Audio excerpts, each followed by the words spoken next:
Madini.com. Picha linaanza. Picha linaanza. Tafakari Afrika. Tuko sehemu ya 6 tukiwa tunayangalia mambo muhimu ndani ya Afrika, na kama mmegundua pia sio ndefu sana hizi episode kwa sababu ni tafakari. Kwa hiyo tafakari, lengo sio kwamba sisi ndio tukuletee tu haya mawazo, ila tunakupa sehemu ya kuanzia kutafakari.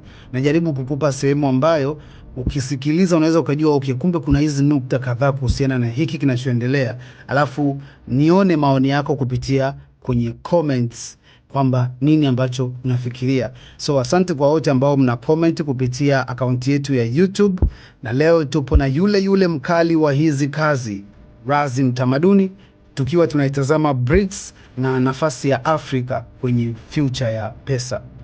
Kwa miaka michache iliyopita kulitokea tukio moja ambalo halikutokea Afrika, halikutokea Asia, halikutokea hata Mashariki ya Kati. Lilifanyika Ulaya, lakini lilibadilisha future ya pesa duniani. Baada ya vita vya Russia versus Ukraine, nchi za magharibi zilichukua hatua kali dhidi ya Russia. Zilifanya kitu ambacho hakijawahi kufanywa kwa kiwango hicho kwa taifa kubwa la dunia. Ziligandisha zaidi ya dola bilioni 300 za akiba ya fedha za Russia zilizokuwa zimehifadhiwa kwenye mfumo wa fedha wa kimataifa unaotumia dola na euro. The US and European Union have stepped up the intensity of the sanctions and have further isolated Russia. They have decided to cut off some Russian banks from the main international payment gateway, SWIFT. The president of the European Commission said that cutting off Russia from SWIFT will paralyze Russia's central bank's assets and will stop the Kremlin from using the war chest. These sanctions are considered to be the harshest measures against Moscow. Kwa lugha rahisi, akiba ya taifa zima ilizimwa kama akaunti ya simu iliyofungwa ghafla, au mwanetu Credo wa Madini.com Digital alivyozimiwa akaunti zake za Facebook, Instagram na WhatsApp ghafla, kisa tu aliposti habari za jamaa wa upinde na comments zikaja nyingi za kuadisi. Meta wakamfanyia tukio. Ndicho alichofanyiwa mzee weka ndani Putin, na tukio hilo lilikuwa na message moja kubwa dunia nzima: fedha sio tu uchumi, fedha ni silaha. Na kuanzia siku hiyo, nchi nyingi duniani zilianza kuuliza swali moja: je, akiba zetu ziko salama kweli? Na hapo ndipo BRICS ilianza kuonekana tofauti kabisa. Si klabu ya uchumi tu, ni kama platform ya kutengeneza mfumo mpya wa fedha duniani. Na kwa mara ya kwanza katika historia yake, Afrika sasa inaingia ndani ya meza hiyo kupitia South Africa, Egypt na Ethiopia. Swali ni hili: Afrika inaingia kushiriki kutengeneza pesa ya kesho, au inaingia kushuhudia wengine wakitengeneza pesa ya kesho? Dunia imeendeshwa na dola ya Marekani kwa miaka 80 sasa. Baada ya ile pati ya kimya ya Bretton Woods Conference, dunia ilikubaliana kimya kwamba dola ya United States itakuwa msingi wa mfumo wa fedha duniani. Tulikuelezea deep kwenye episodi zetu za historia ya pesa na dola ya Marekani. True Story Madi kwenye kibao chake Pesa featuring Tundamani anasema, naamini aliyekuumba tayari kashakufa, maana kalileta janga kashindwa kuzibaufa. Naamini aliyekuumba tayari kashakufa, maana kalileta janga kashindwa kuzibaufa. Pesa umehalalisha mpaka vitu vilivyopingwa. Pesa umesababisha mpaka TID kafungwa. Mbele kidogo Tundamani anasema, naamini pesa juzi na madini. Ukiwa na pesa utaanzisha dini, na ukisema wewe ni Mungu watakuamini. Yes, labda umewahi kujiuliza pesa ilitoka wapi? Leo utapata jibu dipu kwenye hii episode, na zaidi ya yote utaelewa what is pesa na kwa nini pesa ni imani na sio kitu halisi. Ilikuwaje Marekani inatawala pesa ya dunia? Nini kinaendelea na nini kitatokea kwenye hatima ya pesa duniani? Humu ndani kuna historia, biashara, diplomasia na siasa za dunia zilivyoshape hiki kitu tunachokiita pesa na jinsi tunavyokitumia. Makinika nasi. Hii ilimaanisha biashara nyingi duniani zitafanyika kwa dola.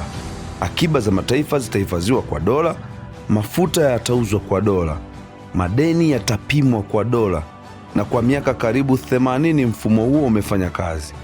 Lakini pia umeleta imbalance moja kubwa, kwamba aliyedhibiti dola alikuwa na uwezo wa kuathiri uchumi wa wengine, na hapo ndipo BRICS inaingia. Watu wengi wanafikiri BRICS ni Anti-America Alliance, yani wapo kupambana na USA, lakini ukweli ni tofauti kidogo. BRICS inapambana na kitu kingine kikubwa zaidi, utegemezi wa mfumo mmoja wa fedha duniani. Ndani yake kuna nchi kama China, India, Russia, Brazil, na hizi ni ekonomi zinazokuwa kwa kasi sana. Swali lao ni moja: kwa nini biashara yetu ifanyike kwa pesa ya mtu mwingine? Kwa hiyo hawakai kutafuta pesa moja ya pamoja, wanakaa kuvunja idea ya kutumia pesa moja duniani kote. Ndiyo maana episodi za nyuma za MDC Update tulikuambia dola haitaanguka, ila itashare mamlaka. Na hapa ndipo Afrika inaingia kwenye picha, kwa sababu Afrika ina kitu ambacho dunia inahitaji sana: population, madini, nishati na future market. Hapa Afrika Mashariki tu inakadiriwa tutakuwa moja ya kanda zenye watu wengi zaidi duniani kufikia 2050. Lakini pia ina kitu kingine muhimu zaidi: future ya matumizi ya pesa. Kwa lugha rahisi, mtu atakayekuwa na spidi ndiyo atakayechagua pesa itakayotumika kesho. Na Afrika ndiyo continent inayokuwa fastest kwa population duniani. Tukio lingine la kweli lilitokea kimya mwaka 2023. Nchi kadhaa zilianza kufanya biashara ya mafuta bila kutumia dola. Baadhi ya transactions zilianza kufanyika kwa yuan ya China. Hii ilikuwa signal kubwa sana, kwa sababu kwa miaka mingi mafuta yalikuwa yanauzwa kwa dola pekee. Mfumo huu uliitwa petrodollar system na ulianza kubadilika pole pole. Na kwa nini Egypt iliingia BRICS? Angalia ramani ya dunia. Kuna njia moja ya maji ambayo karibu 12% ya biashara ya dunia inapita. Njia hiyo inaitwa Suez Canal. Nchi inayodhibiti mlango huu ni Egypt. Hii ina maana Egypt si mwanachama wa kawaida, ni mlinzi wa geti la biashara ya dunia, na BRICS inahitaji gateways. Kwa nini Ethiopia iliingia BRICS? Well, watu wengi walishangaa sana, lakini Ethiopia ina advantage tatu kubwa.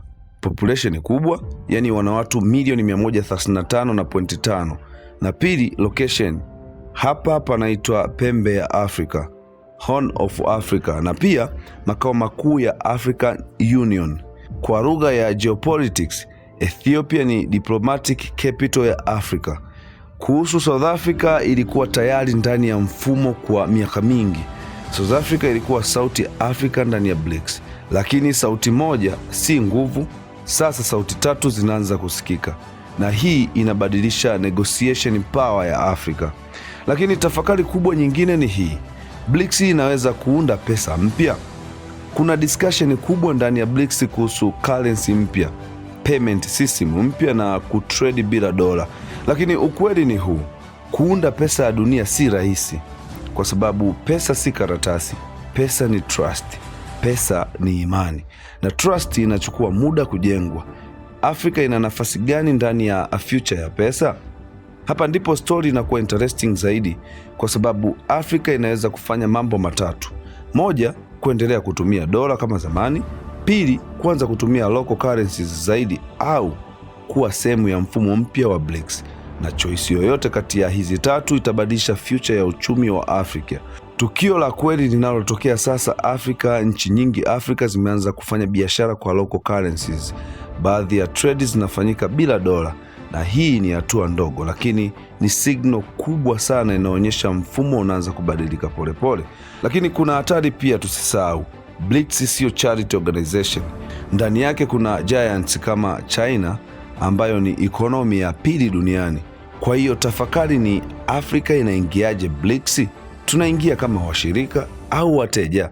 Hii ndio sababu episodi hii ni muhimu sana, kwa sababu mara nyingi tunazungumza miundombinu, madeni, madini, lakini hatuzungumzi pesa. Na ukweli ni huu: anayechagua pesa inayotumika duniani anachagua direction ya uchumi wa dunia. Swali la mwisho la tafakari Afrika ni: kwa mara ya kwanza katika historia, Afrika ipo katikati ya mapambano ya mfumo wa fedha duniani. sio pembeni, sio nyuma, ni katikati. Lakini swali ni hili: Afrika inaingia BRICS kusaidia kuandika sheria mpya za fedha za dunia, au inaingia kusoma sheria mpya zitakazoandikwa na wengine? Imeandaliwa na Grayson Gideon, imesimuliwa na Razim Tamadun. TryMadini.com, taarifa na maarifa. Hii ni Madini.com. Mimi ni mshabiki mkubwa sana. Natamani tungekuwa tunafanya vitu vingi kama hivi. Tunahitaji sana kuikuza jamii yetu kiakili. Tuipe chakula cha ubongo.